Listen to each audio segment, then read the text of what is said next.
Good morning students. आज हमारा chapter 6 है लाइंस एंड एंगल। आप लाइन और एंगल के बारे में थोड़ा बहुत तो आपको 7th 8th में पता है, लेकिन आज हम इसकी डिटेल स्टडी करेंगे क्योंकि इसके क्वेश्चंस जो हैं लाइन और एंगल से रिलेटेड उसके बारे में अच्छी तरह से अब हम स्टडी करेंगे। तो पहले हम बेसिक टर्म्स और डेफिनेशंस जो हैं we will you have to write down on your copy all the definitions related to the lines and angles। तो पहले मैं आज आपको लाइन के बारे में बता रही हूँ। लाइन जो होती है, लाइन क्या है?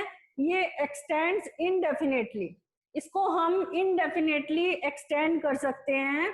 तो मैंने इसको शॉर्ट जो लेटर है, लेटर एम लिख दिया है, लाइन एम, या मैं इसको इस तरह से भी लिख सकती हूँ क्योंकि ये बोथ साइड एक्सटेंड हो रही है, लाइन ए बी। और I can draw infinite points on the line, हम लाइन के ऊपर इनफिनाइट पॉइंट्स जो हैं I can draw on the line. और लाइन जो है lies on the one plane, इसकी कोई जो है ऐसे ब्रेथलेस जो होती है, मतलब कि इसकी कोई ब्रेथ नहीं होती है लाइन की।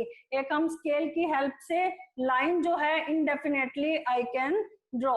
और ये वन डायमेंशनल्स होती हैं। जैसे अगर मैंने एक पॉइंट लिया तो ये 0 डायमेंशनल्स है, ठीक है। और अगर मैंने एक प्लेन के ऊपर रेक्टेंगल ड्रॉ किया तो ये 2 डायमेंशनल है, और अगर मैंने सॉलिड ड्रॉ किया तो ये 3 डायमेंशनल्स है, ठीक है। उसके बाद है इसके पूरी डेफिनेशन, मैंने पहले लाइन सेगमेंट और रे और पॉइंट, ये मैंने 4 डेफिनेशन लिखी है। You will have to write down in your copy. Point क्या होता है? पॉइंट जो होता है, पॉइंट क्या होता है? It has no size, no shape, just इसकी पोजीशन होती है। पॉइंट जो होता है इट हैज नो डायमेंशंस, इसकी कोई लेंथ ब्रेथ नहीं होती, only it has a position, ठीक है। इट हैज नो साइज और ना ही इसका कोई शेप होता है। उसके बाद है लाइन। लाइन क्या होता है? एक स्ट्रेट पाथ होता है of point that has no beginning और एंड, इसका ना तो कोई बिगिनिंग है, इसको आप एंडलेसली बोथ साइड जो है वो क्या कर सकते हो? एक्सटेंड कर सकते हो, ठीक है। तो लाइन को हम किस तरह से डिनोट करते हैं? लाइन को हम, मैंने दोनों तरफ एरो लगा के लाइन एक्स वाई जो है ऐसे डिनोट कर दिया। उसके बाद है लाइन सेगमेंट। क्या होता है? लाइन सेगमेंट जो होता है ये एक डेफिनेट लेंथ होती है। 2 डिस्टिंक्ट पॉइंट अगर हमें दे रखे हैं, it has 2 and point, first initial point और सेकंड एंड पॉइंट। एक लाइन सेगमेंट के जो होते हैं वो 2 एंड पॉइंट होते हैं, और लाइन सेगमेंट जो होती है वो एक डेफिनेट लेंथ होती है, ठीक है। Line segment is a portion of A line, line का ही एक पोर्शन होता है, लेकिन उसकी जो लेंथ होती है लाइन सेगमेंट की, जैसे फॉर एग्जांपल मैंने आपको कह दिया कि स्केल पर एक लाइन सेगमेंट 5 सेंटीमीटर ड्रॉ करो, तो आप 5 सेंटीमीटर की एक डेफिनेट लेंथ जो है ड्रॉ करोगे by taking the initial point and by taking the ending point that has 2 end point. So this is the line segment, right? और रे क्या होती है? रे जो होती है वो भी लाइन का एक पोर्शन होती है, but it has 1 and point. एक रे जो है उसको आप एंडलेसली इंक्रीज कर सकते हो एक डायरेक्शन में, दोनों डायरेक्शन में इंक्रीज नहीं कर सकते। लाइन को तो आप बोथ साइड दोनों डायरेक्शन में इंक्रीज कर सकते हो, लेकिन रे को आप ओनली 1 डायरेक्शन में इंक्रीज कर सकते हैं। तो रे को आप कैसे डिनोट करोगे? ये पी जो है इनिशियल पॉइंट है, तो पी क्यू रे जो है इसको आप यहां से स्टार्ट किया और एरो का निशान लगा दिया मैंने, ये है आपका रे। रे को आप ऐसे करते हो, दिखाते हो, और लाइन को आप दोनों तरफ एरो का साइन, और लाइन सेगमेंट जो है ये सिर्फ ओनली विदाउट, यहाँ पर एरो के निशान नहीं लगते हैं, ठीक है। इसके 2 एंड पॉइंट होते हैं, it has no ending point, और रे का जो होता है ओनली 1 एंड पॉइंट, राइट। आज हम आगे पढ़ेंगे एंगल क्या होता है। ये तो मैंने लाइन के बारे में बताया, लाइन क्या होती है, रे क्या होती है, पॉइंट क्या होता है, और लाइन सेगमेंट क्या होता है। अब हम आगे पढ़ेंगे एंगल कितने टाइप का होता है। आपने एंगल के बारे में भी पढ़ा हुआ है।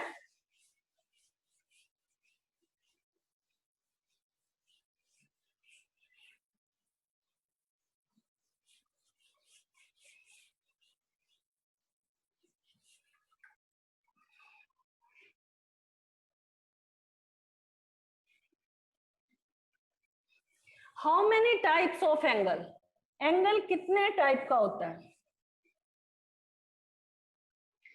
जब टू नॉन कॉमन आर्म्स जो है, मैंने आपको पिछले यूक्लिड वाले चैप्टर में बताया था, टू रेज इसका वन कॉमन आर्म है, और ये जो बीच का पोर्शन है that is called the angle. Angle का वन वर्टेक्स होता है। when two non-common arms meet at one point, that is called that portion is, that space is called the angle, right? तो आप एंगल की definition आप NCERT की book में साथ साथ अंडरलाइन भी करते जाएंगे। An angle is formed by two rays originate from one point, जो कि एक पॉइंट से ओरिजिनेट हो रही हैं दोनों rays, that space that portion is called the angle. तो एंगल को हम रीड कैसे करते हैं, एंगल को आप इस तरह से भी रीड कर सकते हो, एंगल एओबी, ये जो बीच वाला ये जो पोर्शन है ना ओ, ये हमारा एंगल है। और इसको आप इस तरह से भी रीड कर सकते हो BOA, और ये एंगल का आपका साइन है, राइट। अब कितने टाइप का एंगल होता है, टाइप्स ऑफ एंगल, क्योंकि चैप्टर का पूरा स्टडी हो जाएगा तो उसके बाद क्वेश्चन आपको करने इजी हो जाएंगे। तो पहला एंगल है हमारा एक्यूट एंगल। एक्यूट एंगल क्या होता है, जिसका मेजर जो है 90 से कम हो, that is called the acute angle. जैसे मैंने ये 60 डिग्री का एंगल ड्रॉ किया, acute angle whose measure is less than 90 degree, right, ठीक है। और ऑब्ट्यूज एंगल क्या होता है, obtuse angle whose measure is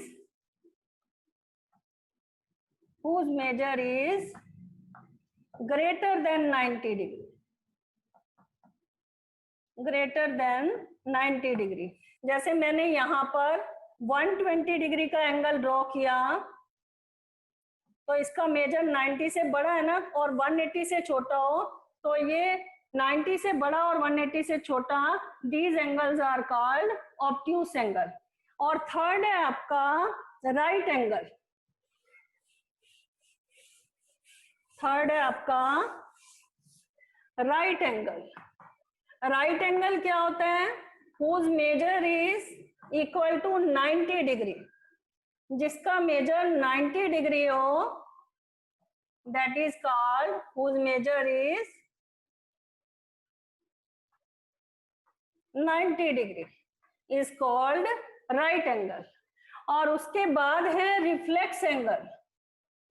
What is reflex angle, reflex angle क्या होता है, जिसका मेजर 180 से ज्यादा और 360 से कम हो,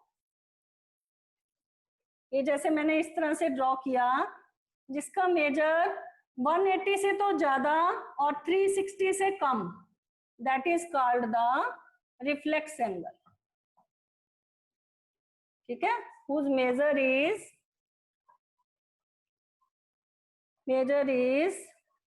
greater than 180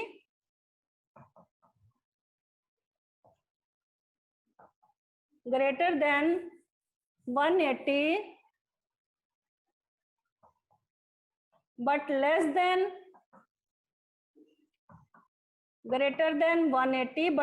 than 360 are called reflex angle, ठीक है। उसके बाद है स्ट्रेट एंगल क्या होता है। ये सारे एंगल आपको पता होने चाहिए, क्योंकि सारे जब यूज होंगे तो आपको पता होना चाहिए कि कौन सा एंगल स्ट्रेट है, कौन सा रिफ्लेक्स एंगल है। उसके बाद है स्ट्रेट एंगल, व्हेन टू, ये आर्म्स जो हैं, टू रेज जो हैं मेक्स ए स्ट्रेट लाइन, और स्ट्रेट लाइन के ऊपर जो ये एंगल फॉर्म्ड हो रहा है that is the measure is 180 degree, it is called the straight angle.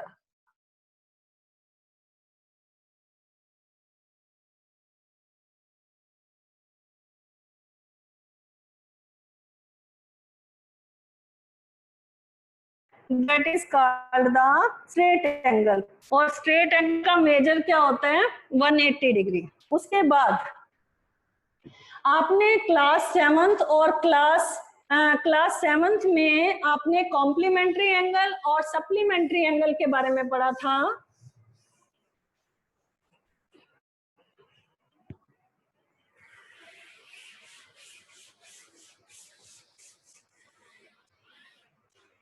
Complementary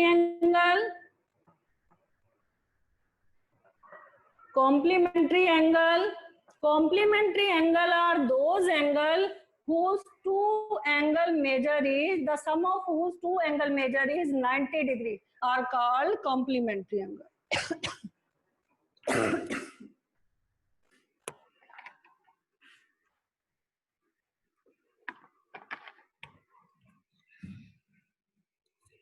Complementary angle whose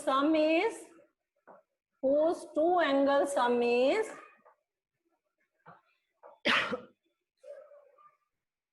whose two angle sum is 90 degree is called sorry, whose is called complementary angle. जैसे मैं आपको figure draw करके बताती हूँ, जैसे यहाँ पर एक एंगल मैंने लिया यहाँ पर 60 डिग्री और एक एंगल मैंने यहाँ पर लिया 30 डिग्री, तो ये दो एंगल का सम जो है टोटल जो है वो 90 डिग्री है, तो it is called the complementary angle.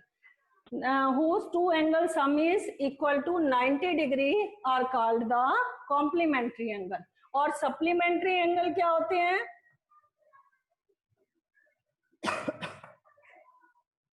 supplementary angle are those two angle whose sum is equal to 180 degree are called supplementary angle। ठीक है, जिन दो एंगल का सम 180 डिग्री हो, जैसे फॉर एग्जांपल यहाँ पर मैंने लिया एक एंगल, तो मैंने ले लिया 120 डिग्री और एक एंगल मैंने ले लिया 60 डिग्री। इन दोनों एंगल का जो टोटल है 60 plus 120 it is equal to 180 degree.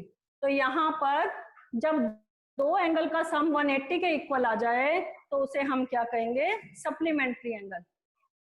और कॉम्प्लीमेंट क्या होता है और सप्लीमेंट क्या होता है? जैसे अगर मेरे को आपको 60 डिग्री का कॉम्प्लीमेंट चाहिए तो 90 में से 60 माइनस करेंगे तो 30 is the complement of 60 degree. और ऐसे ही अगर मेरे को 120 का सप्लीमेंट चाहिए तो 180 में से 120 माइनस कर देंगे, तो ये आ जाएगा 180 में से 120 माइनस करके 60 डिग्री।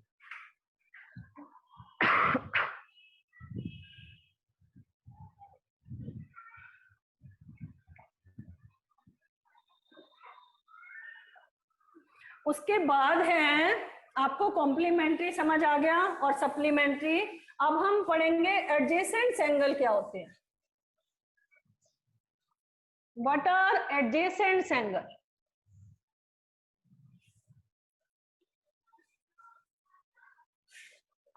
एडजेसेंट एंगल, ये शायद आपने इसी क्लास में सुना होगा। What are adjacent angle? जब नॉन कॉमन, जैसे ये टू नॉन कॉमन आर्म है, ठीक है, और इसके बीच में ये कॉमन आर्म है, ये कॉमन आर्म है और ये 2 नॉन कॉमन आर्म है। ये दोनों कॉमन नहीं है ना, और ये बीच में कॉमन आर्म है। ये नॉन कॉमन आर्म है, 2 रेज हैं, और ये बीच में कॉमन आर्म है। तो ये कॉमन आर्म ने इसको डिवाइड कर दिया 2 एंगल्स में, ठीक है। तो ये मैंने एंगल नेम दे दिया x और ये मैंने दे दिया y। व्हेन 2 एंगल, उसके बीच में एक कॉमन आर्म है और नॉन कॉमन आर्म से हमारे एंगल बन रहे हैं।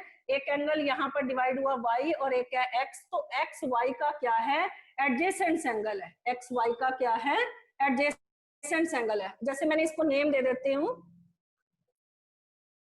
तो यहाँ पर आप कैसे लिखेंगे, एंगल ABC और एंगल CBD।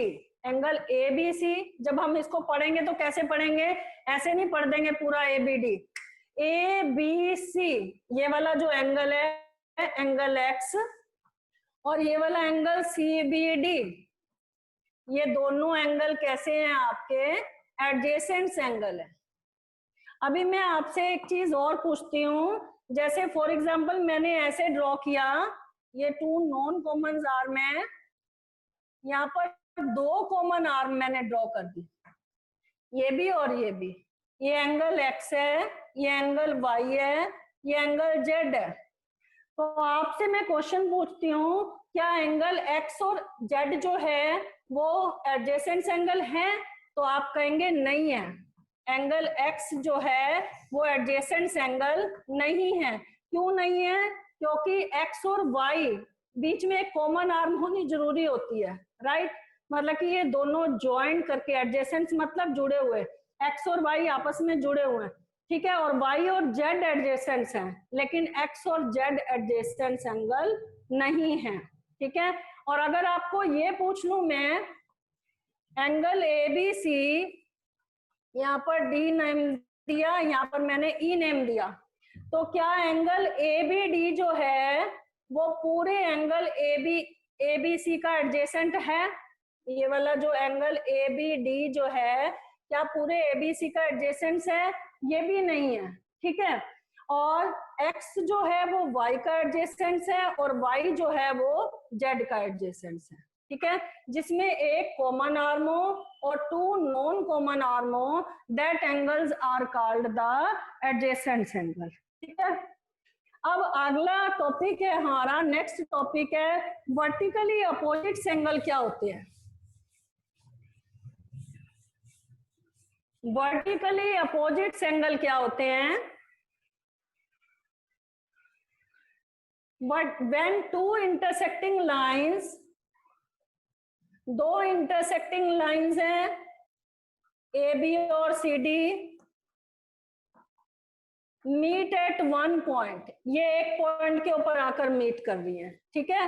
ये 2 lines are called the intersecting lines, और इन इंटरसेक्टिंग लाइन से एंगल फॉर्म हो रहे हैं।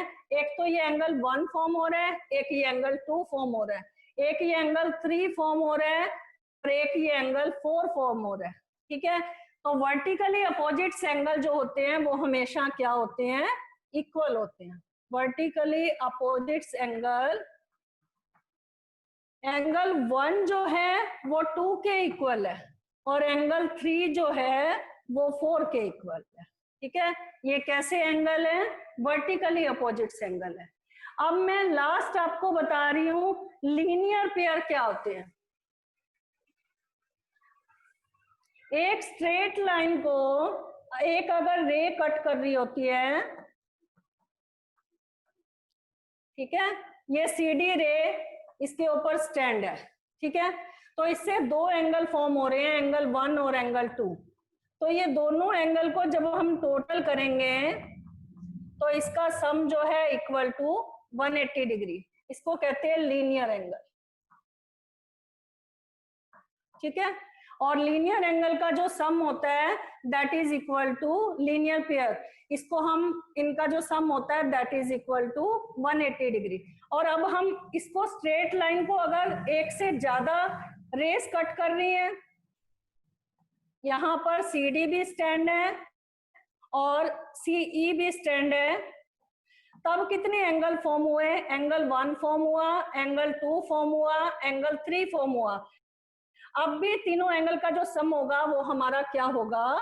180 ही होगा।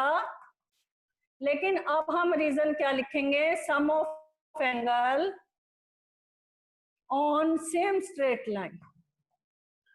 ठीक है, एक स्ट्रेट लाइन के ऊपर जितने भी एंगल फॉर्म होते हैं, ये जो दो रेज उसे कट कर रही थी तो 3 में डिवाइड हो गया, एंगल 1, एंगल 2, एंगल 3। ठीक है, तो ये तीनों एंगल मिलकर कितने के बराबर होंगे? 180 के बराबर होंगे। ठीक है, उसके बाद है इसका रीजन क्या लिखा? Sum of angle on the same straight line. ठीक है, उसके बाद है आपको कोलिनियर पॉइंट्स और नॉन कोलिनियर पॉइंट्स के बारे में भी पता होना चाहिए। एक लाइन के ऊपर हम कितने कोलिनियर पॉइंट्स, जैसे मैंने यहाँ पर 3 पॉइंट एक स्ट्रेट लाइन के ऊपर ड्रॉ किए, तो ये सारे पॉइंट्स जब मिलकर मैंने इन तीनों पॉइंट्स को मिला दिया तो ये हमारे कोलिनियर पॉइंट्स हैं, राइट। और नॉन कोलिनियर पॉइंट्स जैसे ये वाला पॉइंट्स और ये वाला पॉइंट और ये वाला पॉइंट, ये तीनों पॉइंट्स एक लाइन के ऊपर नहीं है, तो these points are called non collinear points. जब पॉइंट्स मिलकर एक स्ट्रेट लाइन फॉर्म करते हैं, they all are the collinear points. और नॉन कोलिनियर पॉइंट्स हमारे क्या होते हैं? जो सेम स्ट्रेट लाइन के ऊपर नहीं होती है। ठीक है, ये नॉन कोलिनियर पॉइंट्स हैं। अब उसके बाद मैंने आपको इंटरसेक्टिंग लाइंस तो बताई, अब मैं आपको पैरेलल लाइंस बताती हूँ। यूक्लिड वाले चैप्टर में भी बताया था। हमारी पैरेलल लाइंस क्या होती हैं? Parallel lines are those lines which never intersect at any place, जो किसी प्लेस के ऊपर जाकर नहीं इंटरसेक्ट होती, और उनके बीच का जो डिस्टेंस होता है at every point are always same. इनके बीच का जो डिस्टेंस होता है, lines which are called the parallel lines which never meet at any place. जैसे रेलवे ट्रैक की लाइनें जो हैं वो मीट नहीं करती हैं, तो वो हमारी पैरेलल लाइंस होती हैं, और उनके बीच का जो डिस्टेंस होता है वो भी हमेशा क्या होता है? इक्वल होता है, राइट। उसके बाद है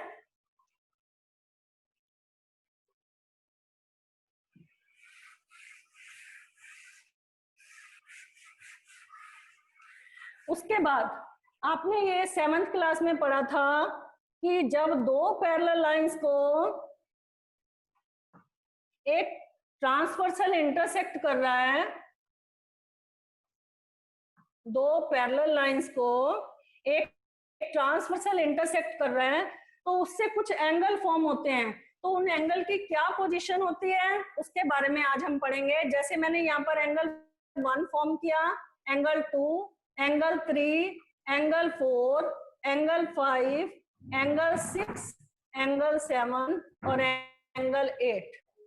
अब आप मुझे ये बताएंगे कि ये जो मैंने 8 एंगल बनाए हैं, ये सारे एंगल किस टाइप से हैं? अब एक दो पैरेलल लाइंस क्यों एक ट्रांसवर्सल अगर इंटरसेक्ट कर रहा है, तो एक ही साइड ये जो एंगल बने हुए हैं, एंगल 1 और 5, ये कैसे एंगल है? एंगल 2 और 6 ये कैसे एंगल है? या ऐसे भी ले सकते हो, ये भी पैरेलल लाइंस है ना, ये ट्रांसवर्सल कट कर रही है, ये भी एक ही साइड है, 4 और 8 और 7 और 3। ये सारे एंगल कैसे एंगल हुए? हमारे कॉरेस्पॉन्डिंग एंगल हुए। कैसे एंगल हुए? हमारे कॉरेस्पॉन्डिंग एंगल। ठीक है, ये सारे आपको नोट करने हैं, और पूरी जो टर्म्स और डेफिनेशंस जो हैं आज मैंने एंगल और लाइंस के बारे में बताई हैं, वो आपकी कॉपी के ऊपर सारी फिगर के साथ बने हुए होने चाहिए। उसके बाद ऑल्टरनेट इंटीरियर एंगल क्या होते हैं? ऑल्टरनेट इंटीरियर एंगल, एक दो पैरेलल लाइंस को एक ट्रांसवर्सल जब कट करता है तो ऑल्टरनेट इंटीरियर, एक इस ट्रांसवर्सल के इस तरफ अंदर की साइड और एक इस ट्रांसवर्सल के इस तरफ, एंगल 3 और 5 ये हमारे कैसे इंटीरियर मैंने अंदर की तरफ, एंगल 3 और 5 ऑल्टरनेट मतलब ये ट्रांसवर्सल के एक इस तरफ और एक इस तरफ, 3 और 5 और 4 और 6 ये हमारे कैसे एंगल हो जाएंगे, ऑल्टरनेट इंटीरियर एंगल। उसके बाद है, मैंने आपको बताया था फिफ्थ जब चैप्टर कराया था तो मैंने आपको interior angle on the same side of the transversal भी बताया था।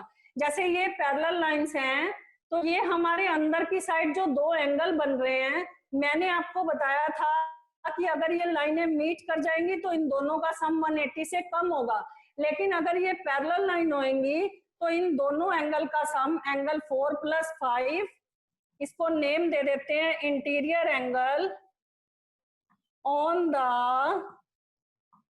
Same side of the transversal, same side of the transversal. तो कौन कौन से एंगल हैं, एंगल 4 + 5 इसका सम 180 के बराबर होगा, और 3 + 6 इसका सम भी 180 के बराबर होगा। इसको दूसरा नेम क्या दे सकते हैं interior angle on the same side of the transversal को, इसको आप को इंटीरियर एंगल भी कह सकते हो। क्या कह सकते हैं, को इंटीरियर एंगल, राइट। उसके बाद है ऑल्टरनेट एक्सटीरियर एंगल कौन से होते हैं, ऑल्टरनेट एक्सटीरियर एंगल कौन से होते हैं, ऑल्टरनेट भी हो और एक्सटीरियर, एक्सटीरियर मतलब बाहर की तरफ, ऑल्टरनेट का मतलब मैंने बताया था ट्रांसवर्सल के एक इस तरफ और एक इस तरफ। अब बाहर की तरफ कौन से बन रहे हैं, एंगल 2 और एंगल 8, एंगल 1 और एंगल 7। तो 2 एंगल 8 के बराबर है और एंगल 1 जो है वो किसके बराबर है, एंगल 7 के। तो ये कैसे एंगल हुए हमारे ऑल्टरनेट एक्सटीरियर एंगल। तो इसमें 4 चीजें जो मैंने आपको बताई है, दो पैरेलल लाइंस को जब एक ट्रांसवर्सल इंटरसेक्ट करता है तो कितने टाइप के एंगल फॉर्म होते हैं, एक तो होते हैं कॉरेस्पॉन्डिंग एंगल, एक होते हैं interior angle on the same side of the transversal, और एक ऑल्टरनेट इंटीरियर एंगल, और एक ऑल्टरनेट एक्सटीरियर एंगल। दोबारा से सुनो, जो कॉरेस्पॉन्डिंग एंगल होते हैं वो इस ट्रांसवर्सल के एक ही तरफ बने हुए एंगल, ये पैरेलल लाइंस के ऊपर, ये एंगल 5 और 1, ये वाला एंगल, एंगल 8 और 4, एंगल 2 और 6, एंगल 3 और 7, ये हमारे कैसे एंगल है, कॉरेस्पॉन्डिंग एंगल है। और ऑल्टरनेट इंटीरियर एंगल ट्रांसवर्सल के एक इस तरफ और एक इस तरफ, ऑल्टरनेट है, एंगल 3 और 5, एंगल 4 और 6। और को इंटीरियर एंगल कैसे होते हैं, जो अंदर की साइड ये हमारे एंगल बने हैं, इन दो एंगल का सम जो है 4 + 5 और 3 + 6, इन दो एंगल का सम क्या है, 180 डिग्री। और ऑल्टरनेट एक्सटीरियर एंगल कौन से होते हैं, एक एंगल हमारा इस तरफ बाहर की तरफ, एक इस तरफ और एक यहाँ पर, एंगल 1 और 7, 2 और 8, ये हमारे कैसे एंगल होंगे, ऑल्टरनेट एक्सटीरियर एंगल। आज मैंने आपको लाइन और एंगल, हमारी कितनी लाइन होती हैं और कितने एंगल्स होते हैं, कितने टाइप के एंगल होते हैं, आज मैंने आपको वो बताया है कि हमारे कितने एंगल्स होते हैं। एक बार इस पूरे जो चीजें मैंने आपको बताई हैं उसको फिर से हम एक बार रिवाइज करके, you have to complete your copy with the terms and definitions of all the lines and angles in your copy, ठीक है। एक बार फिर से बता रही हूँ, एंगल लाइन जो है, लाइन जो होती है वो indefinitely we can produce on both the side, और लाइन सेगमेंट जो होती है वो हमारी क्या होती है, पार्ट ऑफ लाइन, ठीक है। और लाइन सेगमेंट जो होती है उसके 2 एंड पॉइंट होते हैं, और लाइन जो होती है उसको हम दोनों साइड प्रोड्यूस कर सकते हैं एंडलेसली, ठीक है। और रे जो होती है, रे का इनिशियल पॉइंट होता है और एंडिंग पॉइंट जो है 1 इनिशियल पॉइंट होता है, 1 एंड पॉइंट होता है रे का, ठीक है। और एंगल के बारे में बताया था, एंगल हमारा फर्स्ट एंगल एक्यूट एंगल होता है, और सेकंड एंगल हमारा ऑब्ट्यूस एंगल होता है, और थर्ड हमारा राइट एंगल होता है, और फोर्थ हमारा रिफ्लेक्स एंगल होता है, और फिफ्थ हमारा सप्लीमेंट स्ट्रेट एंगल होते हैं और कॉम्प्लीमेंट्री एंगल और सप्लीमेंट्री एंगल, ये सारी डेफिनेशन जो है you have to write down on your copy. और vertically opposite angle, opposite angle और adjacent angle,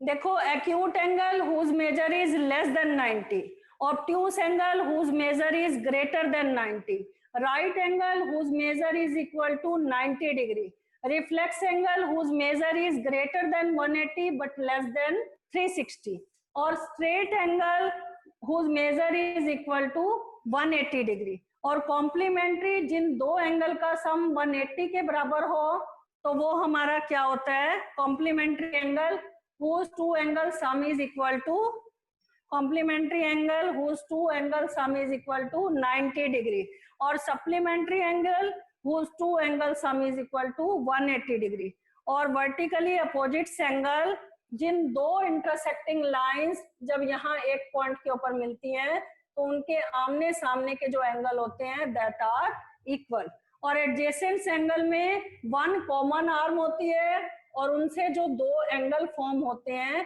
that are adjacent to each other, और एंगल का ये साइन होता है, right.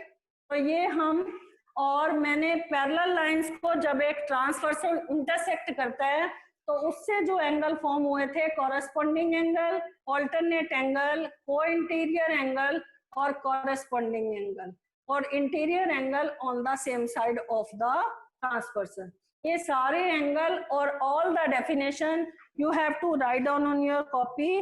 Then we will start the exercise 6.1.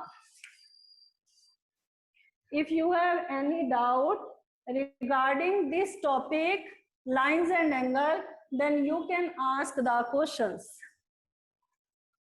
Now if have any doubt, then they can ask regarding the lines and angle. Otherwise, today's topic is clear now. Hello.